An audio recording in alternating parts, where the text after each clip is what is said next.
नमस्कार सर्वांना. आज जर आपण बघितलं तर आज आपल्याला आपण शेती वगैरे करत असतो बरोबर. तर त्यामध्ये जर तुम्ही बघितलं व्यवस्थित तर आपल्याला बऱ्याचशा वेळेस शेतीमध्ये बऱ्याचशा अडचणी येतात. काही वेळेस पाऊस होणे, काही वेळेस काही याच्यामुळे बऱ्याचशा वेळेस शेतकऱ्यांचं म्हणणं असं असतं की आपल्याला शेती परवडत नाही. ह्या गोष्टी आपल्याला येत असतात. तर मग त्याच अनुषंगाने मला एक चांगली कल्पना सुचली.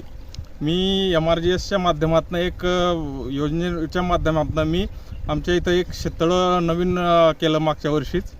त्याच्यात मला मग शेततळं केल्यानंतर आम्ही त्याच्यामध्ये ह्यावर्षी मत्स्यपालनाचा निर्णय घेतला. तर यामध्ये जर आपण बघितलं आज तर आपण मत्स्यपालनामध्ये आपण आता चालूच्या घडीला आपण याच्यामध्ये मृगोल असो किंवा कटला असो, राहू असो किंवा लालपरी असो, सिल्वर, ग्रास कटर अशा काही मत्स्य बीजांचे आपण आता याच्यामध्ये केलेलं आहे. त्यानंतर आपण जर नियोजन जर बघितलं याच्यामध्ये तर आपण यांना आता रोजच्या रोज आपण 2 टाईम फीड वगैरे आपण टाकत असतो.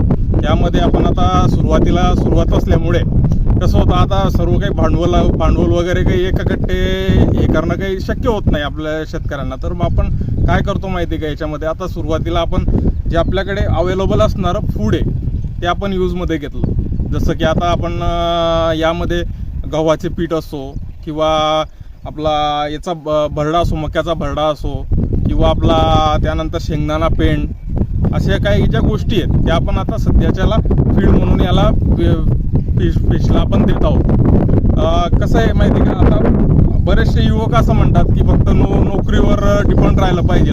असं काही नाही आहे. आपण शेतीमध्ये जरी केलं तरी भरपूर आहे. शेतीला फक्त जोडधंदा करा.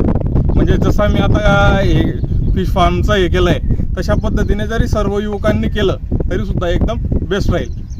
रोजची रुटीन कशी असते वय, यांना खाद्य कसं टाकलं जातं, किती वेळा टाकलं जातं? रोजच्या रोज आपण जवळपास त्याला 2 टाईम खाद्य देतोय. आपण 5-5 किलोच्या याच्याने आपण 2 टाईम खाद्य देतो त्याला.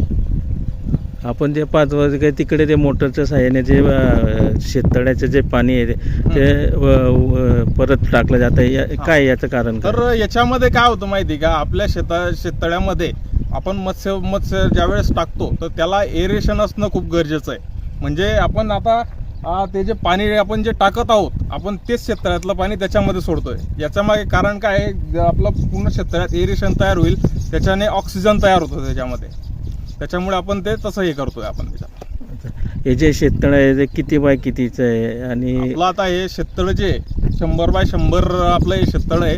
आणि खोली जर त्याची म्हटली आपण तर जवळपास साधारण 15 फुटाची आपली त्याची खोली आहे. आता जे युवक आहेत यांना काय आपण आव्हान करू इच्छिता? युवकांना मी एकच आव्हान करू इच्छितो की आपण फक्त नोकरीच्या मागे न पडता आपण असे काही जे व्यवसाय आहेत जसं की मत्स्यपालन आणि शेती या दोघांची जोड आपण जर केली तर एकदम आपल्याला चांगला प्रॉफिट होऊ शकतो. काय नाव आहे दादा आपलं? माझं नाव दीनानाथ इंगळे, राहणार मामलदे.